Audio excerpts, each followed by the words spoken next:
In this video, I'll take you through some common Latin phrases used in English.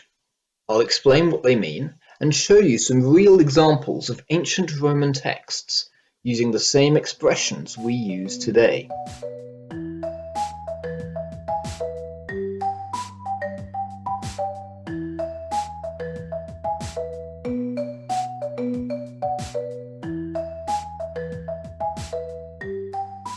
Carpe diem is a well-known Latin phrase, which is taken from a Latin poem by Horace about making the most of the present. Here's an English translation of that short poem. You shouldn't ask, it is wrong to know what fate the gods have given to me or to you, Lucano, nor should you attempt any Babylonian astrology. It is far better to endure whatever is to come. Whether Jupiter, the king of the Roman gods, has granted us many more winters, or this is our last, which bruises the Tyrrhenian sea against the cliffs. Be wise, strain your wine, and life is short, hold back short-term expectations. While we speak, envious time has already been escaping us. Carpe diem, enjoy the day, trusting the future as little as possible. You may have noticed that I translated carpe diem here as enjoy the day.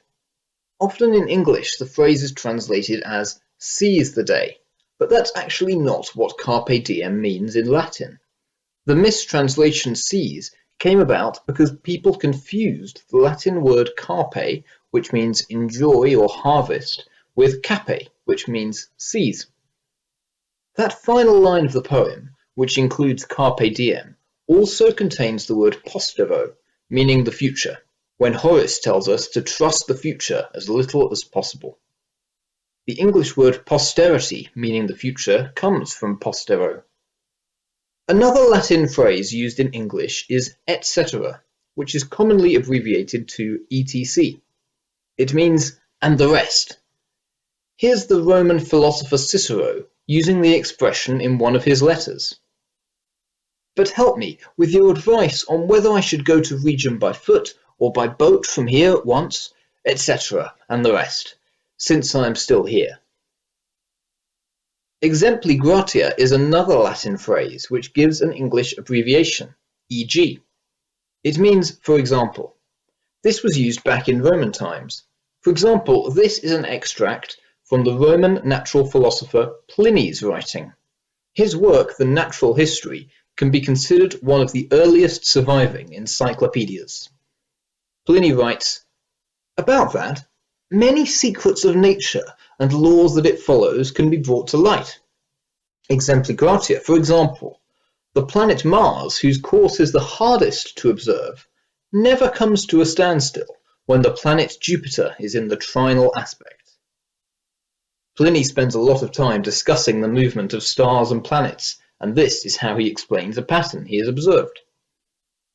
Finally, English also uses the Latin expression id est, abbreviated to ie. Id est means that is, and it's usually used to clarify something obscure or complicated.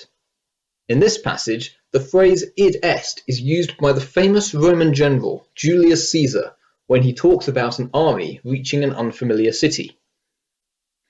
Labienus, having left the reinforcements who had recently arrived from Italy at Agendicum to guard the equipment, marched with 4 legions to Lutetia, id est, that is, a town of the Parisians, which is located on an island in the River Seine.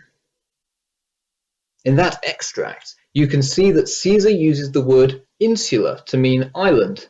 This gives us the English word insula, and it's also linked to why the English word island is spelt with an S. You can learn more about that in another Philologism video. If you're someone who gets EG and IE confused, I hope this video explaining what both the phrases mean and where they come from has helped you.